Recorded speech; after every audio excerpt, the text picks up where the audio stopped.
श्याम बेनेगल जी पर केंद्रित इस एकाग्र में सभी मित्रों का हार्दिक स्वागत है।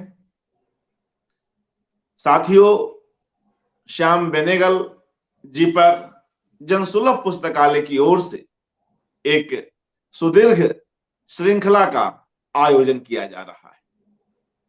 आज इस एकाग्र की यह तीसरी कड़ी है और आज हमारे साथ इस तीसरी कड़ी में हमारे देश के एक महत्वपूर्ण फिल्म संपादक, डॉक्यूमेंट्री निर्देशक और कई संस्थानों के विजिटिंग प्रोफेसर आदरणीय असीम सिन्हा जी उपस्थित। आप सभी मित्रों की ओर से मैं उनका इस मंच पर हार्दिक स्वागत करता हूं। नमस्कार।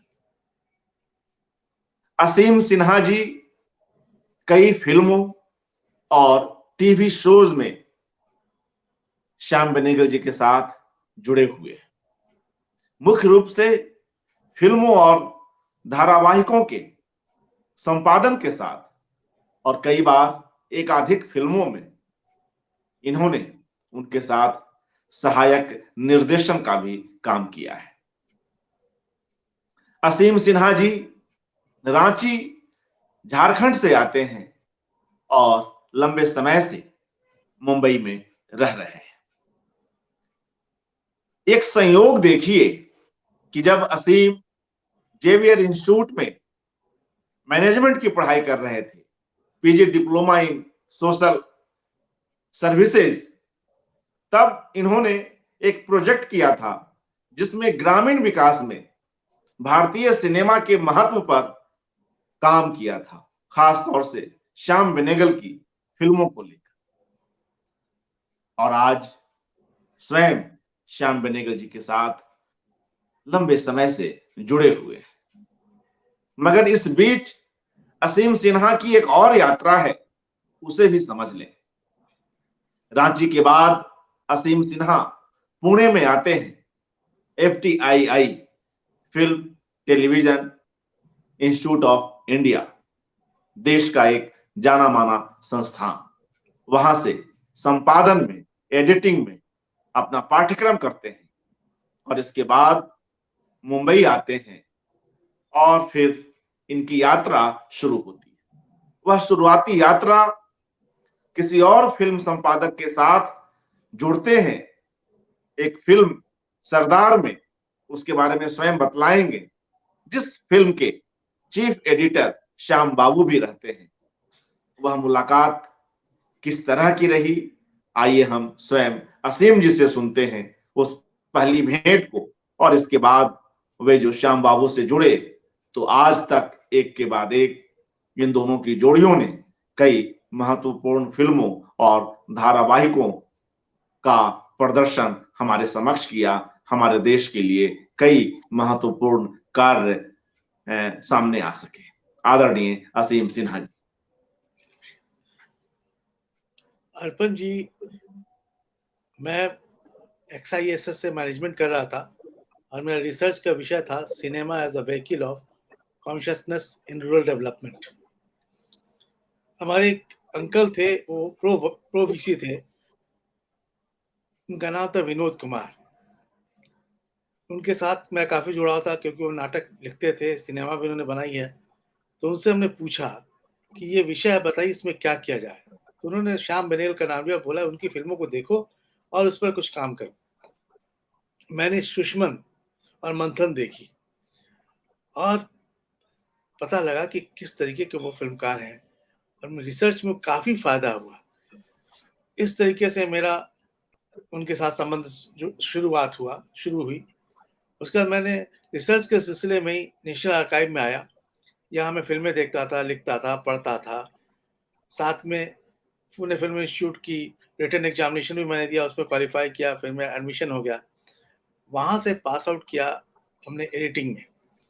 उसके बाद श्याम बेनेगल के प्रोडक्शन में एक फिल्म बन रही थी सरदार, जिसके निर्देशक थे केतन मेहता और एक बहुत ही मशहूर संपादिका थी रेणु सलूजा। मैंने उनके साथ काम करना शुरू किया। इस तरह से काम चल रहा था तो श्याम बेनेगल ने मुझे कुछ सामाजिक फ़िल्में एडिट करने के लिए कहा। मैंने वो किया, कुछ एड्स भी दिए, वो भी किया। उसके बाद अचानक एक दिन श्याम बेनेगल ने मुझे बुलाया और कहा, "असीम, कम एंड मीट मी।" मैं उनके पास गया, उन्होंने कहा, "I am doing a film, would like to do it?" मैंने कहा, "ज़रूर।" उस फ़िल्म का नाम था मम्मू।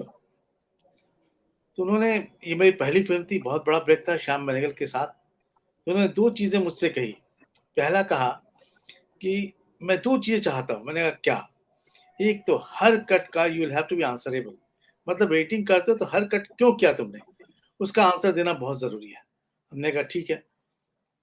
बड़ा ही सुनने में आसान लगता है बट ये ईज़ी नहीं है कि हर कट का आंसर आपने क्यों किया?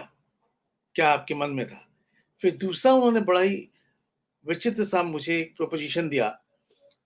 एक असिस्टेंट एडिटर थे, उनका नाम था जगदीश मोहिते। उन्होंने कहा कि इसे भी तुम अपने साथ रख लो। मैं कुछ समझ नहीं सका कि उन्हें मैं क्यों साथ रखूँ? मैं इंस्टीट्यूट से हूँ, इंस्टीट्यूट के और भी मेरे जूनियर्स हैं, they were interested to assist me. तो उन्होंने कहा नहीं, नहीं इसे तुम रख लो। ये इनके पहले के जो एक संपादक थे, भानुदास, वो रिटायर कर गए थे, वो अब काम नहीं कर रहे थे, उनके साथ में ये काम करते थे। तो हमने कहा ठीक है, रख लेता हूँ। तो हमने उनको रख लिया, बड़ा अच्छा उन्होंने काम किया और मुझे लगा कि कमाल का चीज़ है भाई, श्याम बेनेगल एक आदमी जब जुड़ रहे हैं, जो रिटायर कर गए, उनके साथ के जो लोग हैं, उसको भी इस फ़िल्म में जोड़ लिया। बड़ा अच्छा लगा मुझे कि चलो अच्छी चीज़ है, एक नया तरीका मैं देख रहा हूँ। उसके बाद में एक और किस्सा आपको सुनाता हूँ। उनके पास एक मेटाडोर हुआ करता था जिसमें हम लोग फ़िल्म्स लेकर के जाते थे स्टूडियो से लैब और इधर साउंड में इधर एडिटिंग के लिए। तो उसका एक ड्राइवर था, उसका नाम था पंडित। कुछ दिनों के बाद होता क्या है कि वो मेटाडोर उन्होंने बेच दी, खराब हो रही थी, पुरानी हो रही थी। तब 4-5 महीने के बाद मैं आया ऑफ़िस में तो देखा पंडित बैठे हुए हैं। मैंने श्याम बाबू से पूछा कि इनका तो मेटाडोर आपने बेच दिया, ये यहाँ क्या कर रहे हैं? तो बोले, उन्होंने कहा कि असीम, जब तक इन्हें कुछ और काम नहीं मिलता है, मैं यहाँ रखूँगा। मैंने कहा वाह! एक और दिलचस्प चीज़ सुनी। फिर ऐसे ही इनका एक स्पॉट बॉय था जिसका नाम था कासिम। काफ़ी मतलब जब भी वो शूट करते थे, उसे ढूँढते थे, उसे बुलवा देते। वो भी रिटायर कर गया था, हैदराबाद में रहता था। उसे भी जब भी शूटिंग होती थी, वहाँ से ज़रूर बुलवाते कि आओ मेरे साथ काम करो। तो इनका जुड़ना बड़ा इम्पोर्टेंट लगा मुझे। वो कहते हैं कि आदमी क्या कमाता है लाइफ़ में? पैसा कुछ नहीं होता, आदमी कमाता है। वो मैंने श्याम बेनेगल को देखा, किस तरीके से उन्होंने पुरानी चीज़ों का इक्का सबको लेके साथ चला और आज वो कहाँ है, वो दिखता है उन सारी चीज़ों का। ये बहुत ही बड़ी अच्छी चीज़ मुझे उनसे सीखने को मिली, समझने को मिली। उसके बाद मम्मू जब हमने एडिटिंग शुरू की, तो एक अंधेरे कमरे में मैं स्टीनबेक पे काम करता था, उस वक़्त डिजिटल नहीं था। रुक-रुक के, देख-देख के हर कट को कहीं गलत ना हो जाए, अच्छा हो, सही हो, सारा जो भी चीज़ का प्रश्न था, मैं सारा प्रश्न को देखते हुए करता था। उनमें ख़ासियत ये थी कि वो आपको बहुत ही स्पेस देते थे। वो बीच में ज़्यादा दखल-अंदाज़ी नहीं करते थे, सप्ताह में 1 बार आते थे सैटरडे आफ्टरनून, बोलते दिखाओ क्या हुआ है? मैं दिखाता था। कुछ परेशानी हुई, कुछ गलती हुई तो बोलते आसिम ये ठीक कर लो, नहीं तो जैसा है वैसा ठीक है, it's alright, let's go ahead. इस तरीके से वो एक एडिटर को क्या, राइटर को, एक्टर को, सब किसी को स्पेस देते हैं। सब किसी के पास स्पेस रहता है कि भाई तुम अपने हिसाब से काम करो, फिर वो देखते हैं, बताते हैं कि नहीं ये गड़बड़ है, ये ठीक करो और क्यों गड़बड़ है, वही बताते हैं। ऐसा नहीं है कि बिना किसी लॉजिक के वो बताएँ कि ये गड़बड़ है, इसको ऐसा होना चाहिए था और बताते थे। बिल्कुल सही लगता था, करेक्ट लगता था। तो इस तरीके से मेरी शुरुआत उनके साथ हुई। मम्मू अच्छी फ़िल्म बनी, नेशनल अवार्ड भी मिली, मेरी पहली फ़िल्म थी। उसके बाद आया दूसरा फ़िल्म सरदारी बेगम। उस वक़्त भी मैं नया ही था, सरदारी बेगम मैंने एडिट की फ़िल्म। तो उसमें एक पत्रकार और उसके पत्रकार की और इसकी कहानी थी। क्या नाम है, खालिद मोहम्मद की कहानी थी कि कैसे ये हो रहा है। तो उस फ़िल्म में वो फ़िल्म सरदारी बेगम जो था कमाल की फ़िल्म है। आप रशोमन का ही मुझे टिंज नज़र आता है। नशोमन जैसा ही मुझे लगा। इस तरीके से वो कहानी गढ़ी गई थी। फ़िल्म एडिट हो गई, सब कुछ हो गया। तो उन्होंने जब हमने उनको दिखाया फाइनल फ़िल्म, तो उन्होंने मुझसे पूछा, "असीम बताओ इसमें क्या क्या लग रहा है?" तो मुझे 4 सीन अच्छे नहीं लगे थे। मैंने कहा कि सर मुझे 4 सीन ठीक नहीं लग रहे हैं। जबकि मैं बिल्कुल नया था। श्याम बेनेगल जैसे हस्ती के साथ ये बात करना भी, it's not a joke, there must be some logic. तो मैंने जो मुझे लगा, मैंने उनसे बात किया, प्रश्न किया कि हाँ, ऐसा-ऐसा था। मुझे इसलिए अच्छा नहीं लगा। बोले ठीक है, मुझे 4 दिन का वक़्त दो। हमने कहा ठीक है। उसके बाद तीसरे ही दिन वो आए और बोले delete those scenes and show it to me. Steinbeck का ज़माना था, फ़िल्म था, सेल्युलॉइड था, साउंड था, सब मैंने काट के उनको दिखाया। देखने के बाद उन्होंने कहा कि ओके, डिलीट इट इमीडिएटली। तो ये एक ओपननेस है जो बहुत ही इम्पोर्टेंट है, और वो मैंने देखा श्याम बेनेगल के इसमें फ़िल्म मेकिंग में, कि कितना ओपन है, कितनी चीज़ें सुनते हैं, इज़ नॉट क्लोज़्ड, सारी चीज़ें वो सुनते हैं। ऐसी बहुत सारी चीज़ें उनके साथ है, डिटेलिंग और रिसर्च। उनके स्क्रिप्ट में आप कोई भी चीज़ गलत नहीं देखिएगा, हर चीज़ सही होता है। मतलब जैसे संविधान उन्होंने बनाया, संविधान के सारे डायलॉग्स, ये सारा कुछ, कहीं कुछ गलत नहीं है। कोई भी नहीं उँगली उठा सकता है कि ये गलत है, ये ऐसा नहीं हुआ था, ऐसा हुआ था, ऐसा हुआ था, कोई उँगली नहीं उठा सकता है। तो उतना रिसर्च बहुत ही कोई नहीं करता है, हिंदुस्तान में तो कोई नहीं करता है जितना वो करते हैं। फिर डिटेलिंग देखिए, हम नेताजी कह रहे थे, नेताजी में एम्बुलेंस का टायर थोड़ा बड़ा था। एडिटिंग के वक़्त मुझे बड़ा ऑकवर्ड सा लगा, मैं सर इतना बड़ा क्यों, टायर क्यों है? तो उन्होंने बताया, दिखाया, पिक्चर भी दिखाया मुझे, देखो उस ज़माने में ऐसा होता था, तो टायर इतना बड़ा होता था। तो इतनी छोटी-छोटी चीज़ों को, हर चीज़ को देखना, किस तरीके से वो नेताजी का ड्रेस करते थे, किस तरह की चीज़ें होती थी, बहुत ही बारीकी से ये करते थे। तो ये तो हुई सरदारी की बात, सरदारी को भी नेशनल अवार्ड मिला। सरदारी के बाद हम तब तक डिजिटल चल रहा था, तब तक ये सेल्युलॉइड चलता था, 16 बैक में मैं एडिट करता था। फिर आया हरी भरी। अब हरी भरी के एडिट से मैंने शुरू किया एक और अपना अलग निर्देशन का कार्य उनके साथ, उनको असिस्ट करना शुरू किया, हरी भरी में। तो हरी भरी वहाँ होता था कि मैं उनके साथ-साथ डायरेक्शन में भी रहता था और एडिटिंग एडिटिंग भी करता था। दिन में डायरेक्शन, रात में एडिटिंग, इस तरीके से मैं उनके साथ-साथ एडिटिंग किया। कमाल की बात है कि शूटिंग हम लोगों ने शायद 23 दिन में कंप्लीट की थी और 29वें दिन में फाइनल कट कर लिया था। जैसे ही शूटिंग कंप्लीट हुई, बेनेगल ने कहा कि Azeem, you can stay here for a week और 10 days, whatever you want, we are going back. हमने कहा ठीक है। तो हैदराबाद स्टूडियो में शूटिंग होती थी। हैदराबाद स्टूडियो में एक तारा होटल है। तारा होटल में सब लोग साथ में रहते थे। वो देखिए कम्युनिटी फीलिंग होती थी उनके साथ। सारे लोग, सारे एक्टर्स, सारे टेक्नीशियंस सब उसी होटल में रहते थे। कोई कहीं बाहर नहीं रहता था। खाना साथ में, नाश्ता साथ में हम लोग करते थे। सवेरे 7 बजे निकल जाते थे सेट पे, शूटिंग होती थी। इस तरीके से काम चलना शुरू हुआ और वो हमने 29 दिन के अंदर एडिट किया, शूटिंग के सिर्फ 6 दिन, 5 या 6 दिन के बाद। और उसके बाद मैं अकेला था होटल में, एक आदमी नहीं था, सिर्फ हम अकेले वहाँ पे एडिट कर रहे थे। फिर उन्होंने कहा कि आ जाओ, अब ज़रा देखें। तो मैं बॉम्बे लेके गया। बॉम्बे में उन्होंने देखा, बोला okay, it's alright, it's very good. जो थोड़े बहुत करेक्शंस हमने किया और निकल गए। तो इस तरीके से उनके साथ मेरा निर्देशन में भी संबंध रहा। काफ़ी काफ़ी दिनों तक रहा निर्देशन में संबंध। ज़ुबैदा में उनको असिस्ट हमने किया, संक्रांति में असिस्ट किया। काफ़ी फ़िल्मों में हमको उनके साथ निर्देशन में, क्योंकि मुझे सीखने का मौका मिलता था और एक ललक थी कि मैं कुछ सीख रहा हूँ उनके साथ, हर चीज़।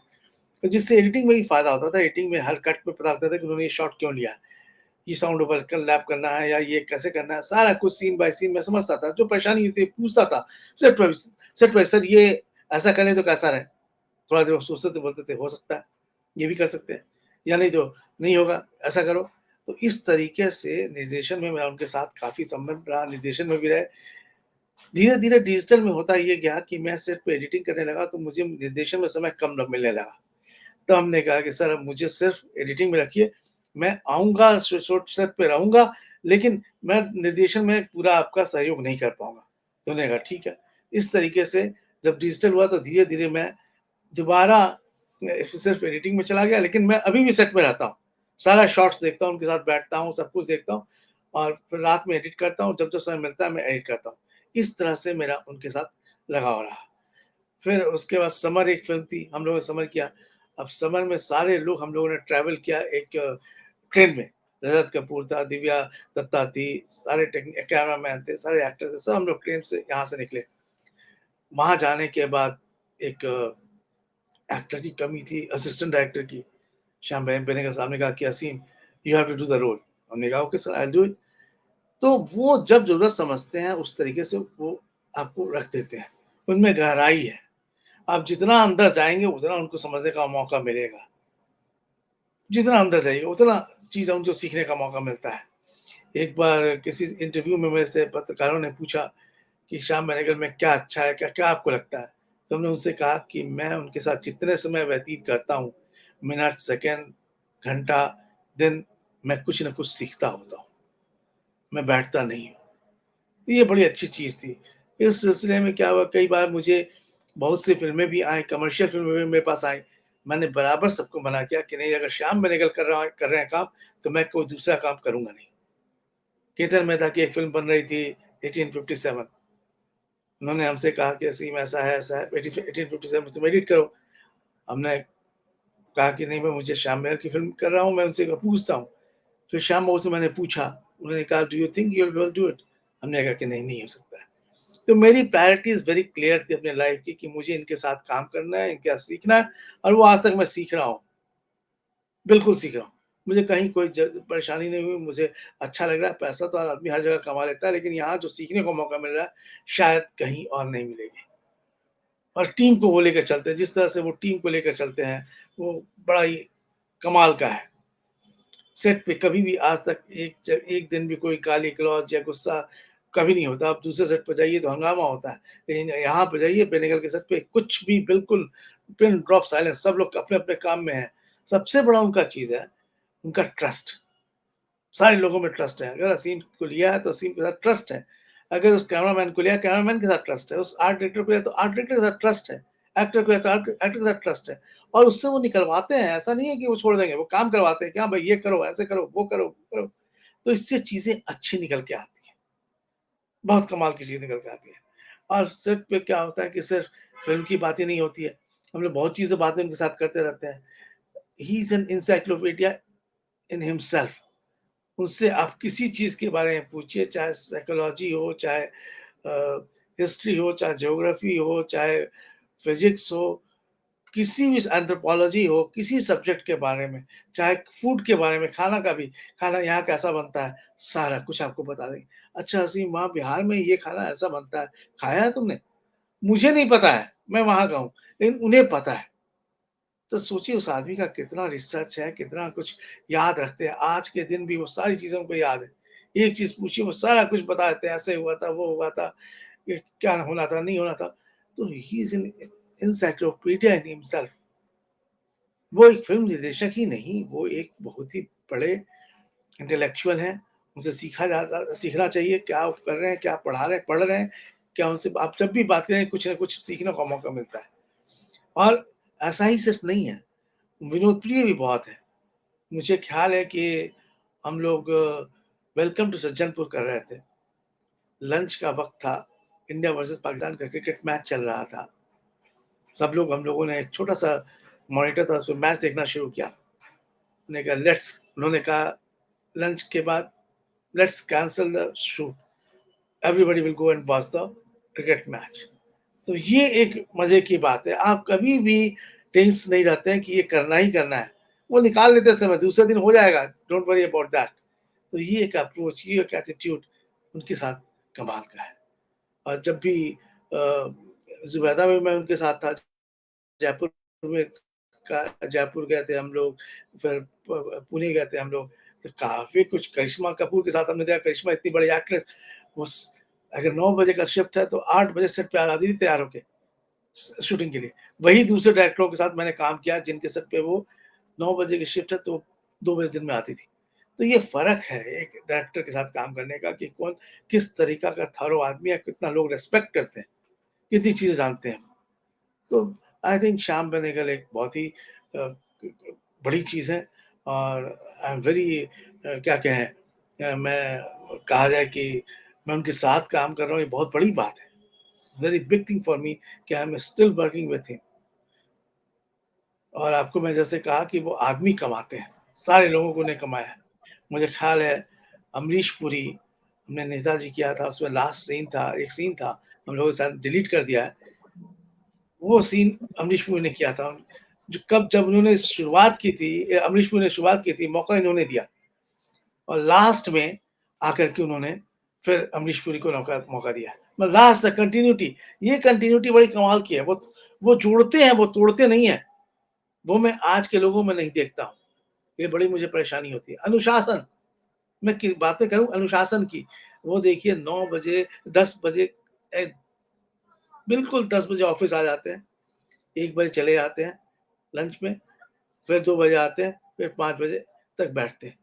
इतना डिसिप्लिन होना इम्पॉसिबल है। मैंने उनसे कई बार पूछा कि आप इतना डिसिप्लिन कैसे रहते हैं? तो बोले this is the way this is why I am still working. बिल्कुल सही बात कहा, क्योंकि वो शाम का वक़्त घर पे पढ़ने में, इधर-उधर जाने में बिताते हैं, लेकिन फ़िल्म की बातें नहीं होती हैं। फ़िल्म की बातें सिर्फ़ इसी टाइम पे होती है, मॉर्निंग में या आफ्टर लंच। तो ये बड़ी अच्छी चीज़ें है। हमने बहुत बार कोशिश की, हो नहीं पा रहा है, लेकिन आई थिंक कि इट्स अ ग्रेट थिंग। वो अभी तक मेंटेन कर रहे हैं ये चीज़। 10 बजे आना, 5 बजे शाम को चले जाना। तो डिसिप्लिन देखिए, उस आदमी की डिसिप्लिन डिसिप्लिन देखिए, पढ़ते कुछ भी नहीं करेंगे तो ऑफ़िस में पढ़ाई करते रहेंगे। जब जाइए बातें कीजिए और एक बहुत सहज, उनमें एक बड़ी स ज़बरदस्त कमाल की चीज़ है, कोई भी एक्टर जाता है आज के ऑफ़िस में, उनसे ईज़िली मिल सकता है, बिना अपॉइंटमेंट के। आप दूसरी जगह जाइए, नए-नए डायरेक्टर वो आप मिल एक्टर क्या कोई मिल नहीं सकता है, आप दौड़ते रहिए मिल नहीं पाइएगा उनसे। लेकिन श्याम बेनेगल के साथ जैसे ही जाइए आप मिल लेते हैं। और बहुत सहज तरीके से सारी बातें होती हैं, उसी में से वो किसी को अच्छा लग जाता है, वो काम करने लायक है, वो ले भी लेते हैं। वो नहीं देखते हैं कि वो लड़का नया है, पुराना है। मैं बिल्कुल नया था, मुझे उन्होंने चांस दिया। तो इस तरीके से उनके बारे में कुछ भी कहूँ कम है। वो एक लीजेंड है, लिविंग लीजेंड। और मैं बहुत सौभाग्यशाली हूँ कि मैं उनके साथ काम कर रहा हूँ और शूटिंग पे भी मैं रहता हूँ, तो मुझे अच्छा लगता है, सब चीज़ें समझने का मौका मिलता है। बहुत से लोग मुझसे पूछते हैं कि आप शूटिंग में रहते हैं असीम जी, कुछ एडिट आपको लगता नहीं कि आपको एलिनेशन होना चाहिए, शूटिंग मटेरियल के साथ अलग रहना चाहिए? मैंने कहा नहीं, बिल्कुल नहीं, एलिनेशन क्यों रहूँगा? फ़िल्म मैं कर रहा हूँ, मुझे पता है, मैंने स्क्रिप्ट पढ़ी है, क्या प्रॉब्लम है वो जानना चाहिए और I have to sort it out. और जब मैं वहाँ हूँ तो उनको कभी कुछ उनसे पूछता हूँ ये क्यों ले रहे हैं, तो मुझे भी तो समझ में आती है बात। और सिर्फ़ 10 बाय 10 एक एडिटिंग रूम में जीना, कोई जीना नहीं है। You have to come out, you must come out. और मैं निकलता हूँ इसी बहाने। मैं आज तक किसी और की शूट में नहीं जाता हूँ, लेकिन श्याम बेनेगल की शूट पे जहाँ भी हो रहा हो, मैं ज़रूर जाता हूँ, क्योंकि मुझे एक मौका मिलता है, कुछ अपने लाइफ़ में कुछ ठहराव का, कुछ सीखने का, मैं चाहता हूँ। और अगर आपको और भी कुछ जानकारी चाहिए तो पूछ सकते हैं अर्पण जी। जी, मित्रों, हमने देखा कि असीम सिन्हा जी श्याम बेनेगल के प्रति किस तरह के विचार रखते हैं और कई तरह के कार्यानुभवों को समेटे हुए। श्याम बेनेगल जी की कई फिल्मों और धारावाहिकों के साथ जुड़े हुए कुछ एक की चर्चा यहां पर हुई।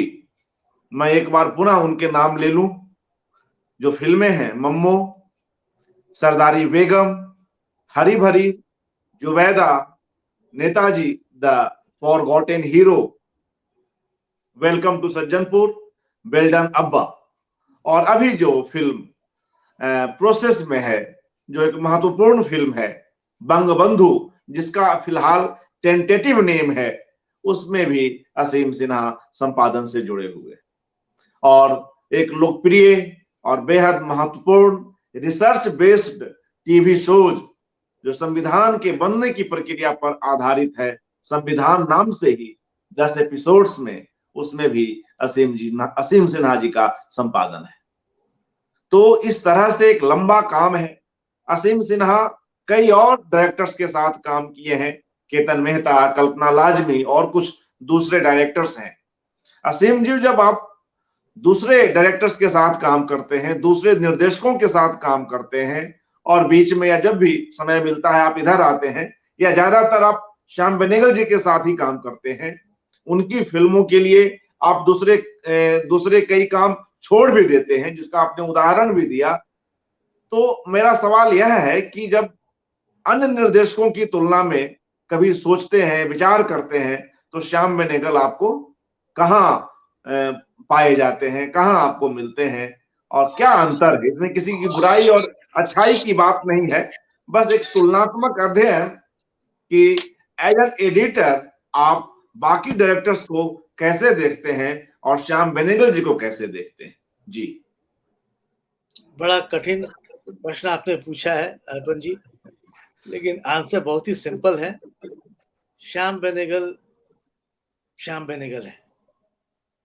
उनका मैच कोई हो ही नहीं सकता है। उनका कैनवास देखिए, कहाँ से कहाँ तक। मंडी, निशांत, फिर वेलकम टू सज्जनपुर, वेंदन अब्बा, नेताजी, मंथन, सुषमन, कलियोग, फिर कितना गिनाऊं मैं।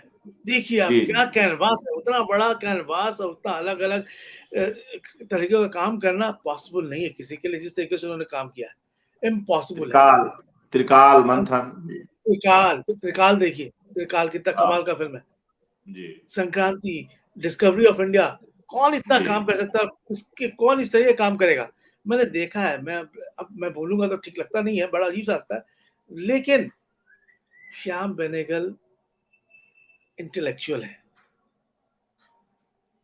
और ज्यादातर फिल्म मेकर्स सिर्फ फिल्म मेकर्स हैं, मैं इतना कह सकता हूँ। क्योंकि श्याम बेनेगल एक इंटेलेक्चुअल है, उससे आप बात कीजिए समझ आती है। बहुत सारे डायरेक्टर्स, बड़े बड़े डायरेक्टर्स के साथ मैंने काम किया है, फिल्म से ज्यादा उनको कुछ पता नहीं होता है। फिल्म में ऐसा होता है, ऐसा होता है, ऐसा होता है, और फिर बहुत ही सतही बातें होती हैं।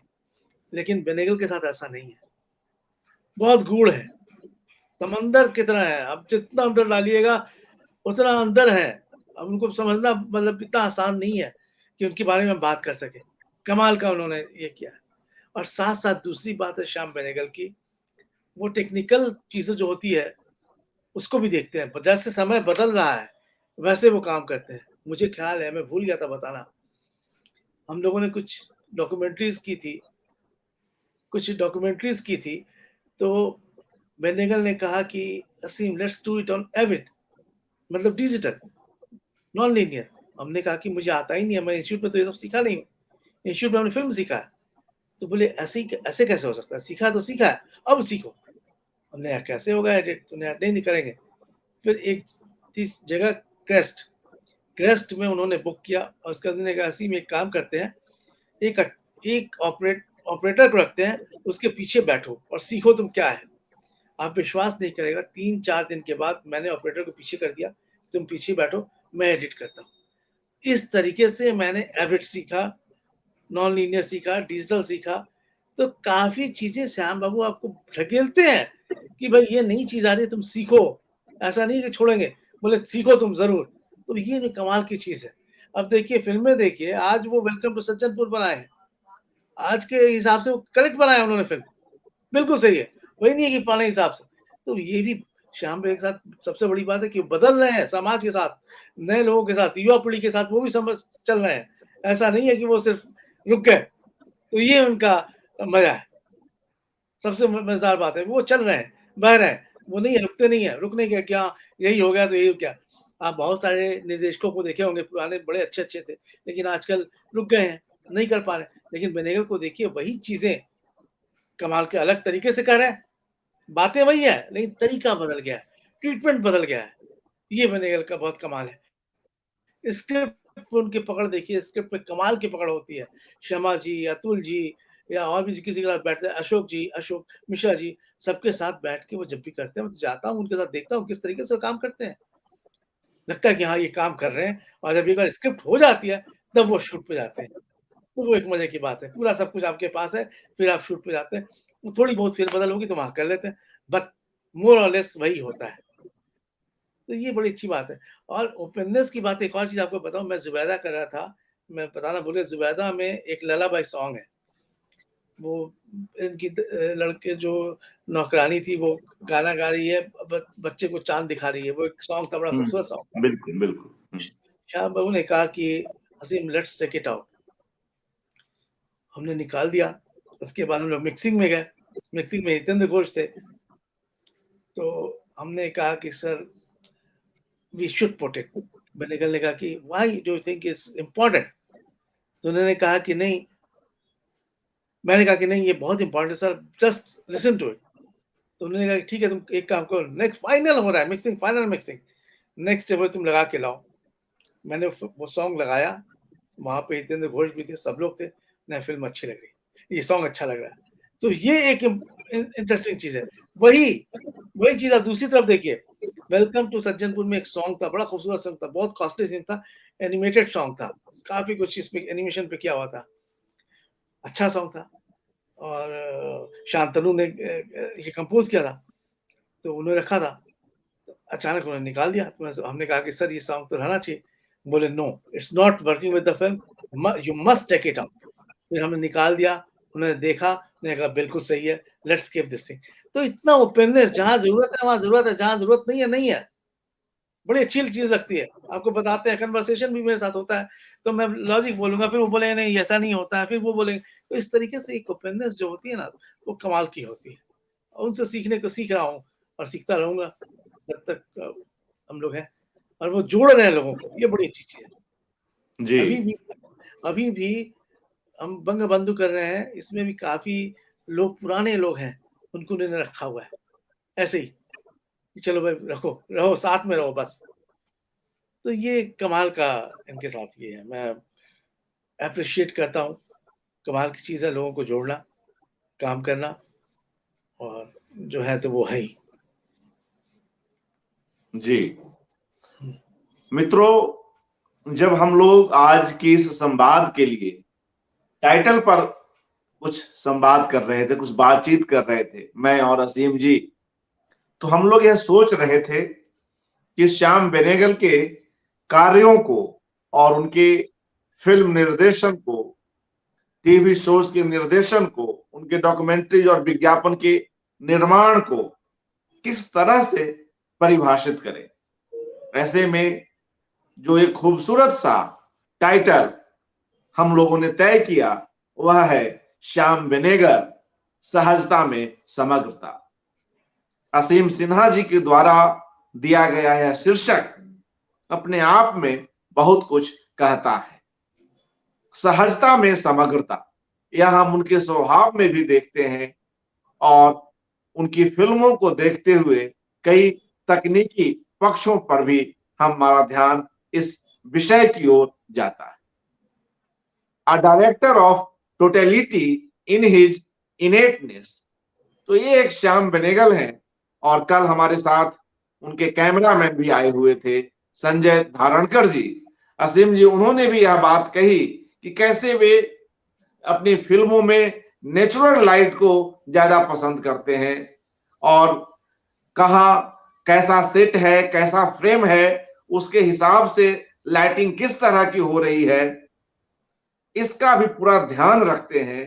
तो इन बारीकियों में भी वे जाते हैं, और इस तरह से जो एक भारतीय सिनेमाकार का जो एक बड़ा पक्ष है श्याम बेनेगल के रूप में, जिनके पास फिल्मों की एक बड़ी संख्या है, और उन सभी फिल्मों में विषय वस्तु के आधार पर भी एक बड़ा रेंज है, तमाम तरह के विषय हैं, और वक्त के साथ बदलाव भी हम उनमें देखते हैं, जिनके लिए हम अगर उदाहरण दें तो वेलकम टू सज्जनपुर और वेल्डन अब्बा का नाम लिया जा सकता है।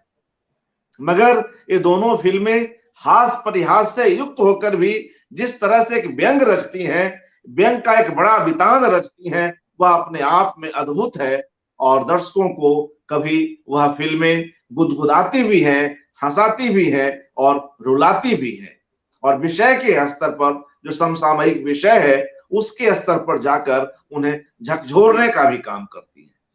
तो एक ऐसा फिल्मकार श्याम बेनेगल के रूप में हमारे सामने है, हमारे देश का एक बड़ा फिल्मकार जिसकी अंतर्राष्ट्रीय स्तर पर पहचान है, एक समग्र सिनेमाकार के रूप में। तो आज असीम सिन्हा जी उनके संबंध में ये सारी बातें कर रहे हैं, और कोई ऐसी बात इस सुदीर्घ संबंध के बीच, कोई ऐसी बात और नोटिस की हो, या जिन आपने शुरुआत में सरदारी बेगम के कुछ दृश्यों के काटने की बात की, तो जब श्याम बेनेगल जी ने वो बातें कही थी कि जब आप फिल्मों के सीन को काटेंगे तो पुट द लॉजिक फर्स्ट, तो उनमें वे क्या सीन थे अगर बतला सकें और क्या लॉजिक था, तो यह भी हमारे दर्शकों को समझने में सुविधा होगी कि फिल्म में जो एडिटिंग का पक्ष है उसकी अपनी क्या भूमिका है और किन बारीकियों में हमारे संपादक काम करते हैं। जी अर्पण जी, बहुत दिन हो गया है, तो मैं उसको उसके बारे में उतना विस्तार से तो ना कि नहीं कह पाऊँगा। लेकिन मैं यही कह सकता हूँ कि फ़िल्म में कहानी को वो रोक रहा था। ओके। कहानी आगे बढ़ रही थी, वो रोक रहा था। तो जब रोकता है तो बड़ा मुश्किल होता है, ऑडियंस थोड़ा इधर-उधर करने लगती है। तो उसको तेज़ी लाने के लिए हमने वो सीन्स हटा दिया था। उसमें कोई बहुत बड़ी चीज़ नहीं थी कि बहुत ज़्यादा फ़िल्म को फ़ायदा नहीं हो रहा था उन सीन्स से। इसलिए हमने निकाल दिया था कि देखते हैं कैसा लगता है, अगर निकालने के बाद स्टोरी में कुछ प्रॉब्लम है, तो गड़बड़ है। स्टोरी में तो होना चाहिए। लेकिन हमने देखा कि नहीं, स्टोरी में कोई प्रॉब्लम नहीं हो रहा है, कहानी बढ़ रही है, स्वतः ही कहानी बढ़ रही है। तो हमने कहा ठीक है, लेट इट गो, तो निकाल दिया हमने। और उसके बाद उन्होंने दिखाया। तो वो उन्होंने देखा, बोला कि हाँ, बिल्कुल जा रही है, कोई बात नहीं है। अगर किसी नए आदमी को दिखाया जाता है, तो वो उसको पता भी नहीं लगता कि वो सीन है था या नहीं था। तो तभी हम निकालते हैं कि अगर अगर झटका लगे तो मैं नहीं निकाल सकता हूँ। लेकिन अगर झटका नहीं लगता तो निकाल दीजिए, कोई ऐसी बहुत बड़ी बात नहीं है। ये होता है। क्या होता है कि फ़िल्म री-स्क्रिप्टिंग होती है एडिटिंग टेबल पे। स्क्रिप्टिंग तो होती है, लेकिन री-स्क्रिप्टिंग होती है एडिटिंग टेबल पे। वो तो ज़रूरी है आपको, कितना भी आप कुछ कर लिए, कहीं थोड़ा बहुत 19-20 रहता है, जो हम लोग करते हैं, बिकॉज़ यहीं से सारी फ़िल्म आपकी जाती है। अल्टीमेट फ्रॉम हियर आप एक फाइनल फ़िल्म देते हैं, तो रहता है। ये वे छोटी-छोटी चीज़ें हैं, तीनों जी, वे तीनों सीन मिलकर कितने मिनट के हो रहे थे? करीब 12 मिनट के हो रहे होंगे, ओके। जी, जी। करीब 12 मिनट के। और उनमें एक और चीज़ हमने देखा है कि नहीं, नॉट ओनली दिस, कॉस्ट्यूम्स में भी बहुत ध्यान देते हैं। कॉस्ट्यूम में, कौन-सा कॉस्ट्यूम होना चाहिए, कैसा होना चाहिए? पिया बेनेगल करती हैं कॉस्ट्यूम्स उनकी। उसका भी रिसर्च काफ़ी अच्छा होता है। तो उसको देख क्या है, क्या नहीं है, सारा कुछ वो देखते हैं। साथ में पूछती भी है वो आके कि कैसा, ये ठीक है कि नहीं है? मैंने कहते हाँ, ये करेक्ट है। ये ऐसा होना चाहिए, वैसा होना चाहिए। वैसे ही मेकअप में उनको हमने देखा कि मेकअप वो एक्टर्स को, हीरोइन्स को, हीरो को खुद जाके वो कभी-कभी करते हैं कि हाँ, ये गड़बड़ लग रहा है, ये करो, ये ऐसा करो, वैसा करो। बाल गड़बड़ लग रहा है, बाल ठीक करते हैं। तो काफ़ी ध्यान रहता है हर चीज़ पे उनका। छोटी-छोटी चीज़ों के ऊपर। कोई अब कोई घर है, घर में क्या होना चाहिए, घर में क्या होना चाहिए आर्ट डायरेक्शन में। वो उनको लगता है कि नहीं यार, ये रख दो, ये हटा दो, तो हटा भी देते हैं, रखवाना होता है रखवा भी देते हैं। तो वो सब हर चीज़ वो देखते हैं। वो छोड़ते नहीं है कि हाँ, ये ऐसा ही हो गया। इट्स नॉट देयर, सारी चीज़ें वो देखते हैं। तो और उसमें सब लोग रहते हैं, जैसे शमा जी भी हैं, अतुल जी भी हैं, दयाल जी भी हैं, सब लोग साथ में रहते हैं, तो एक मज़ा भी आता है, सब चलते रहता है साथ में। और ये उनका जो फ़िल्म मेकिंग है ना, वो एक लगता है कि अब शादी हो रही है, वो एन्जॉय करते हैं लोग। शादी का माहौल है, एक अच्छा-सा माहौल है, तो उधर कुछ खाना भी हो रहा है, यहाँ मस्ती भी हो रही है, सब चल रहा है। इस तरीके से फ़िल्म बनती है वहाँ पे। कोई वहाँ पे परेशानी नहीं है, कोई इस तरह का कुछ होता है, वो भी आराम से निकल जाता है, कि हाँ, हो जाएगा। जी, तभी तो हम इन्हें एक समग्र फ़िल्मकार के रूप में देखते हैं। दयाशंकर शरण जी की एक प्रतिक्रिया है, हुँ, भारत एक खोज, भारतीय संस्कृति और सभ्यता की खोज है, एक अप्रतिम कृति है। हुँ। ये तो वह बिल्कुल सही निर्माण जी, एक्चुअली मेरा इसमें एक और चीज़ है, मुझे बड़ा अफ़सोस होता है कहने में कि ये भारत का खोज स्कूलों में दिखाना चाहिए। स्कूल के बच्चों को दिखाना चाहिए, कॉलेज के लोगों को दिखाना चाहिए। जैसे संविधान है, संविधान को भी दिखाना चाहिए। इससे अच्छा मीडिया नहीं हो सकता है, आपको पढ़ने के लिए, समझने के लिए। लेकिन पता नहीं लोग क्यों नहीं दिखाते। मैंने अपने कितने दोस्तों को बोला हूँ कि भारत का खोज है, संविधान है, दिखाओ अपने बच्चों को, ईज़ी होगा उनको पढ़ने में, समझने में। लेकिन पता नहीं क्या उनके दिमाग में कहाँ ब्लॉक है, मैं समझ में नहीं आता है। ये बहुत बड़ी अफ़सोस की बात है। ये सब चीज़ें दिखानी चाहिए हर जगह। जी। खैर, ये सारे भारत एक खोज भी और संविधान भी, यात्रा सीरियल भी, हाँ, संस्कृति भी, ये तमाम धारावाहिक जो है और कुछ फ़िल्में भी, श्याम बाबू की त्रिकाल या वेलकम टू सज्जनपुर, यह सब सहज उपलब्ध हैं, यूट्यूब पर भी आप देख सकते हैं। और इस सीरीज़ के शुरू होने के बाद हमारे कई ऐसे मित्रगण हैं, जो यहाँ प्रतिक्रिया जिनकी आती है कि मैंने यात्रा देखनी शुरू कर दी या मैंने संविधान देखना शुरू किया या भारत एक खोज के कुछ एपिसोड देखे, तो यह भी अपने आप में एक बड़ी बात है। शिखर त्रिपाठी जी की एक प्रतिक्रिया आ रही है, आप इस फ़िल्म से जुड़े हुए भी रहे हैं। मुझे उनकी वेल डन अब्बा का गीत, मेरी बन्नो होशियार, हुँ, साइकिल पे सवार, चली हुँ, जाती सिनेमा देखन को बहुत ज़्यादा पसंद है और यह गीत हमेशा एफएम पर भी सुनाई देता रहता है। और इस गीत को बड़े ही खूबसूरत अंदाज में इला अरुण जी ने गाया और परफॉर्म किया है। तो जी, तमाम लोग देखते हैं और चीजें उपलब्ध हैं, गाने भी और फिल्में भी। तो जब बेल्डन अब्बा की बात निकल पड़ी है, तो इससे जुड़े कोई ऐसा प्रसंग, कोई ऐसा अनुभव आपको याद आ रहा हो तो करें, कोई ऐसी बात जी, एक्टर को लेकर, एक्ट्रेसेस को लेकर, या कहानी पर, या जुड़वा जुड़वा का रोल किया, डबल जुड़वा रोल वो किया, सॉरी। वो बड़ा मुश्किल था हाँ, जुड़वा रोल। दैट वाज़ हाँ, नॉट दैट ईज़ी। कैसे जी, जी, करेंगे? और हम राजन कोठारी जी कैमरामैन थे उस वक़्त। तो हम लोगों ने एक स्पेशल कैमरा मँगवाया मुंबई से। तो वो शूट तो हुआ, फिर बेनेगल ने कहा कि नहीं, इसको एक अलग तरीके से शूट करते हैं। ठीक है, लेट्स ट्राई समथिंग एल्स। तो उन्होंने उस उसको भी शूट किया और एक एक अलग सिंगल कैमरा से भी शूट किया। बाद में हमने देखा कि जो सिंगल कैमरा था, जो उन्होंने यूज़ करवाया था, वही हमने यूज़ किया। वो जो न्यू टेक्नोलॉजी थी, वो यूज़ नहीं हो पाई, उतना अच्छा नहीं हो पाया। तो ये सारी कॉम्प्लिकेशंस होते हैं। और देखिए कितने अच्छे तरीके से बमन ईरानी ने भी काम किया उस फ़िल्म में। हर छोटी-छोटी न्यूएंसेस पकड़ा है, किस तरीके से। और श्याम बेनेगल की बात बड़ी अच्छी एक चीज़ है कि हर फ़िल्म में देखिए, वो कुछ ना कुछ प्रॉब्लम, कुछ ना कुछ चीज़ें उठाते हैं। सामाजिक चीज़ें उठाते हैं। वो ऐसे ही नहीं है कि आप एक मनोरंजन है, मनोरंजन तो होता ही है, लेकिन साथ में कितनी बड़ी बात बहुत सहजता से वो कह जाते हैं। इसी के लिए देखिए मंथन और सुषमन, ये फ़िल्में आज भी आईएएस लोगों को पढ़ाई जाती है। आनंद रूरल डेवलपमेंट इंस्टीट्यूट है, वहाँ पढ़ाई जाती है। जहाँ मैंने पढ़ा, वहाँ पढ़ाई जाती है। बहुत जगह ये फ़िल्में पढ़ाई जाती हैं। आखिर क्या चीज़ था? अब दूध की क्रांति थी तो कैसे हुआ? ये भी अच्छी चीज़ है। फिर आपकी सुषमन थी, वो कैसे हुआ? तो ये सारी चीज़ें हम लोग कुछ ना कुछ उनके कहानियों में है ज़रूर, जो आदमी जानना भी चाहता है, मज़ा भी आता है, एंटरटेनमेंट के साथ और सहजता के साथ। तो ये मेरे ख़्याल से ये तो होना ही चाहिए। और आजकल हम लोग भूल रहे हैं ये चीज़, इतना बारीकी से नहीं जा रहे हैं, बारीकी जो चीज़ें इम्पोर्टेंट चीज़ें हम लोग नहीं जा रहे हैं, वहाँ देख नहीं रहे हैं। हम लोग नज़रअंदाज कर रहे हैं इन चीज़ों को। ये आज के प्रॉब्लम है, I don't know it's a problem और whatever you call it, but हम लोग नज़रअंदाज करके निकल जाते हैं। लेकिन है, आपके साथ है। और बेनेगल ने वो चीज़ को बरकरार रखा है, छोटी-छोटी चीज़ों को। उन्होंने कभी उसको हाशिए पे नहीं लाया है, रखा है, मेन रखा है और उसी को खेला है, उसी के साथ। जी, हमारे हाँ, साथ जी, हाँ, बोलिए। हमारे साथ चरण सलूजा जी भी जुड़े हुए हैं, हाँ, जो हाँ, श्याम बाबू के साथ कुछ एक फिल्मों में जिन्होंने हाँ, अभिनय का कार्य किया है, आप हाँ। जानते होंगे। हाँ, बिल्कुल चरण जानता हूँ, वो मेरे मित्र हैं, कनाडा में रहते हैं और जी, इन्होंने काफ़ी फ़िल्मों में साथ उनके साथ काम किया, बहुत अच्छा काम किया है चरण ने।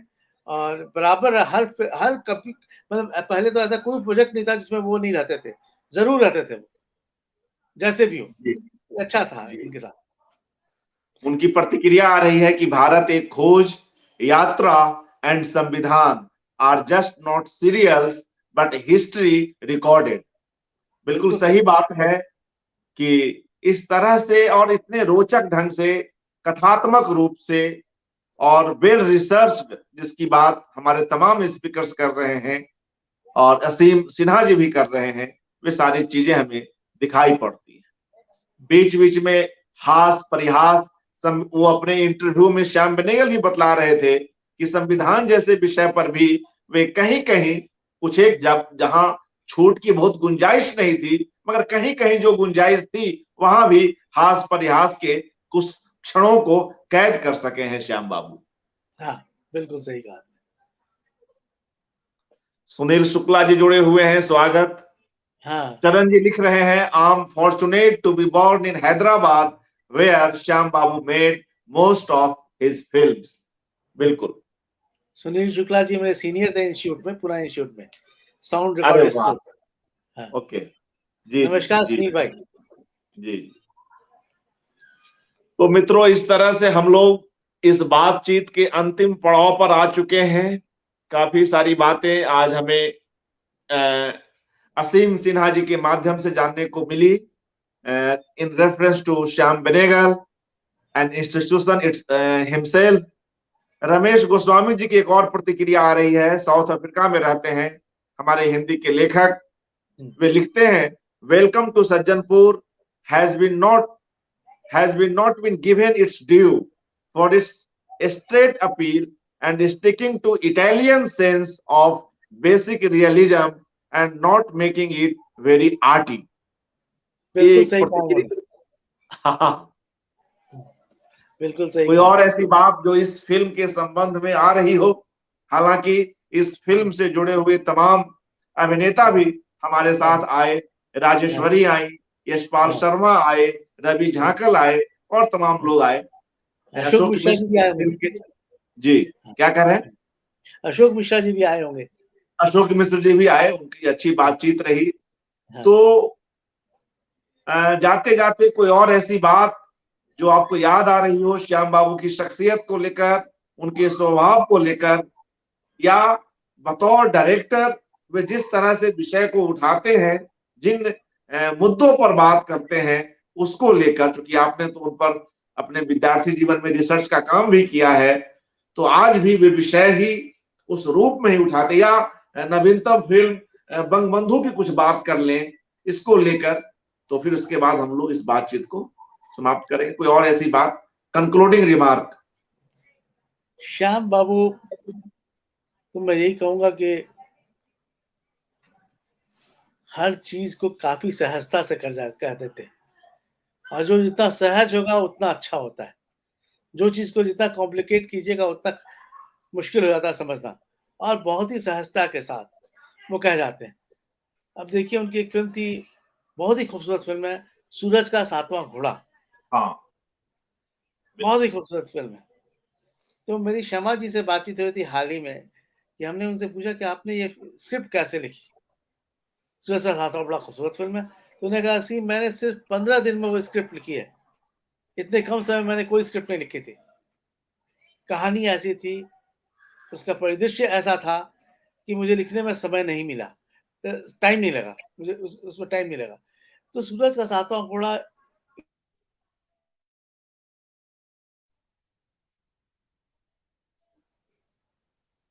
हेलो, जी आवाज आ रही है आपकी? आवाज आ रही है। सूरज का सातवां घोड़ा बहुत ही खूबसूरत फिल्म है, बहुत ही खूबसूरत फिल्म है। अब किसकी बात मैं करूं? अब देखिए, शशि कपूर के साथ उन्होंने वो फिल्म बनाई थी, जुनून।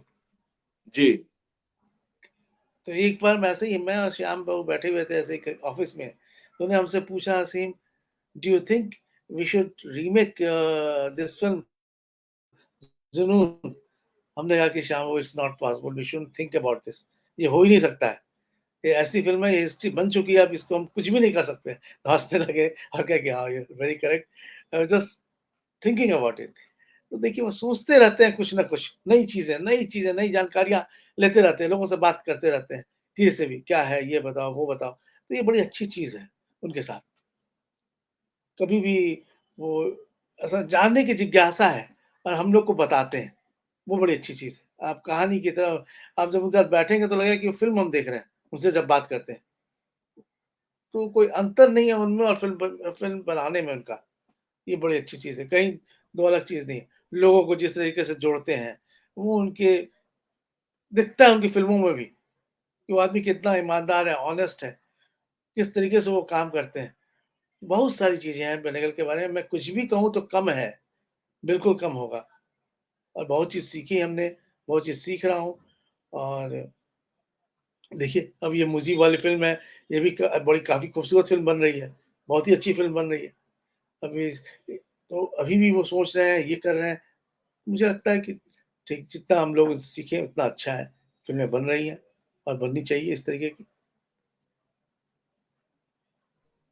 जी